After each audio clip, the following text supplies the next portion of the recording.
بسم اللہ الرحمن الرحیم۔ ایک یہودی نے اپنے بیٹے سے کہا، جاؤ بازار سے سودا لے آؤ۔ وہ چلا گیا، لیکن جب وہ راستے سے گزر رہا تھا تو اس کی نظر حضرت محمد مصطفیٰ صلی اللہ علیہ وسلم پر پڑی، اور آپ صلی اللہ علیہ وسلم کی نظر بھی اس لڑکے پہ پڑی۔ آپ صلی اللہ علیہ وسلم کی نظر کا اتنا اثر ہوا کہ وہ لڑکا وہیں بیٹھ گیا اور کافی دیر تک بیٹھا رہا۔ وہ یہودی کبھی اندر جاتا، کبھی باہر آتا کہ لڑکا یا جانے کہاں رہ گیا، آیا نہیں ابھی تک۔ سورج غروب ہو گیا ہے اور مغرب ہونے لگی ہے۔ لڑکا شام کو جب گھر آیا تو باپ نے پوچھا، ارے ناداں، اتنی تاخیر کیوں ہوئی؟ باپ غصے میں تھا کہ بڑا نادان اور پاگل بچہ ہے، میں نے کہا بھی تھا کہ جلدی آنا اور اس نے اتنی دیر لگا دی۔ تمہیں سودا لینے بھیجا تھا اور تم خالیات واپس آ گئے ہو، سودا کہاں ہے؟ بیٹا بولا، سودا تو میں خرید چکا ہوں۔ باپ، کیا پاگل آدمی ہو تم؟ میں نے تجھے سودا لینے بھیجا تھا، سودا تو تمہارے پاس نہیں ہے اور کہتے ہو کہ خرید چکا ہوں۔ بیٹا بولا، یقین کریں کہ سودا تو خرید آیا ہوں۔ باپ بولا، تو دکھاؤ کہاں ہے؟ بیٹے نے کہا، کاش اے ابا تیرے پاس آنکھیں ہوتیں تو تجھے دکھاتا کہ میرا سودا کیا ہے۔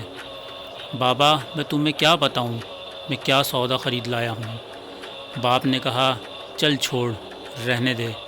وہ لڑکا روزانہ نبی رحمت صلی اللہ علیہ وسلم کی خدمت میں بیٹھنے لگا۔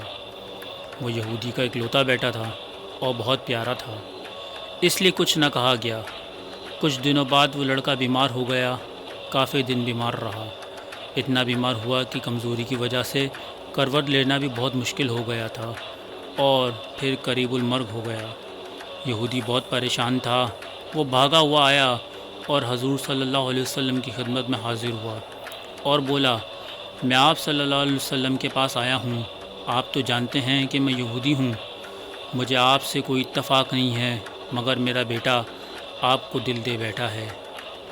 وہ اس وقت قریب المرگ ہے، آپ صلی اللہ علیہ وسلم کو دن رات یاد کر رہا ہے۔ ممکن ہے کہ آپ صلی اللہ علیہ وسلم اس دشمن کے گھر آ کر اپنے عاشق کو ایک نظر دیکھنا پسند کریں گے؟ کیا یہ آرزو پوری ہو جائے گی کہ وہ مرنے سے پہلے آپ کا دیدار کر لے؟ وہ کسی اور چیز کی آرزو نہیں کر رہا۔ آپ صلی اللہ علیہ وسلم نے اپنے اصحاب سے فرمایا کہ تم لوگ بھی ساتھ چلو اور جا کر اپنے عاشق کا دیدار کرتے ہیں اور اسے بھی اپنا دیدار کراتے ہیں۔ آخری لمحہ ہے، آنکھیں بند ہونے سے پہلے ہم اسے کچھ دینا چاہتے ہیں۔ یہودی کے گھر پہنچے تو لڑکے کی آنکھیں بند تھیں۔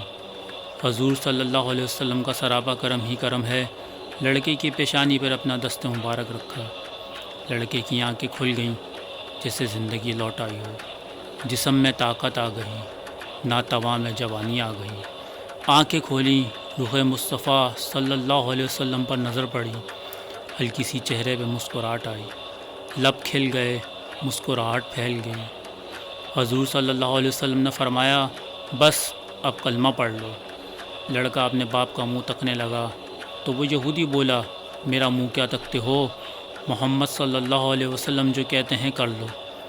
لڑکا بولا، یا رسول اللہ صلی اللہ علیہ وسلم، میرے پاس تو کچھ بھی نہیں۔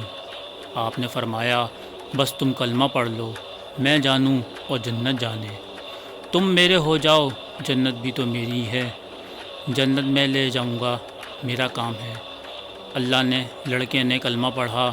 جب اس کے منہ سے نکلا محمد رسول اللہ صلی اللہ علیہ وسلم، روح پرواز ہو گئی، کلمے کا نور اندر چلا گیا، آنکھیں بند ہو گئیں، لب خاموش ہو گئے۔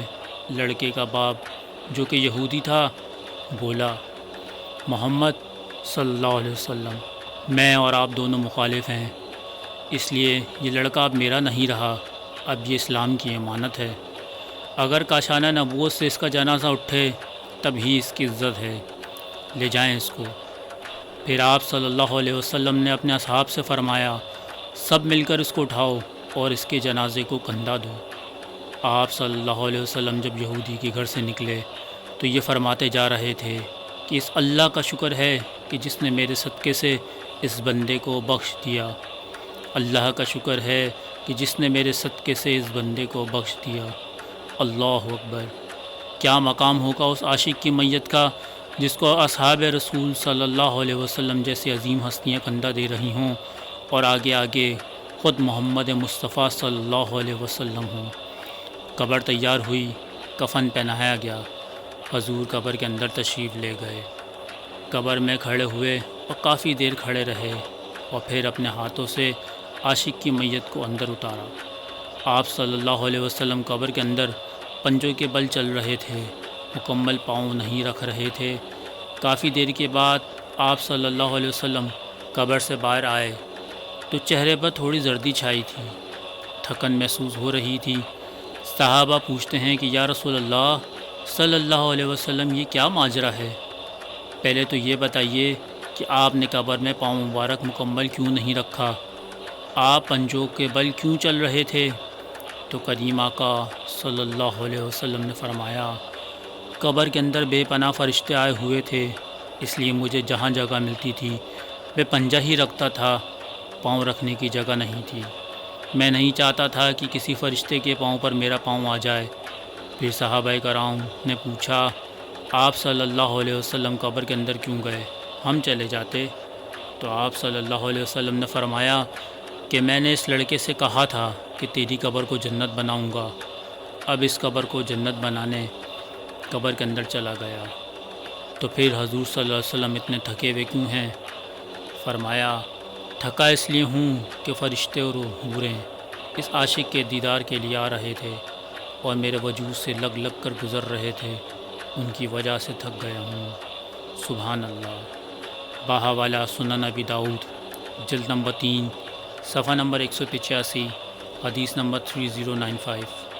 باہوالا مسند احمد بن حنبل جلد نمبر 3 صفحہ نمبر 175، حدیث نمبر 12815۔ کہ محمد سے وفا تو نے تو ہم تیرے ہیں، یہ جہاں چیز ہے کیا لوح و قلم تیرے ہیں۔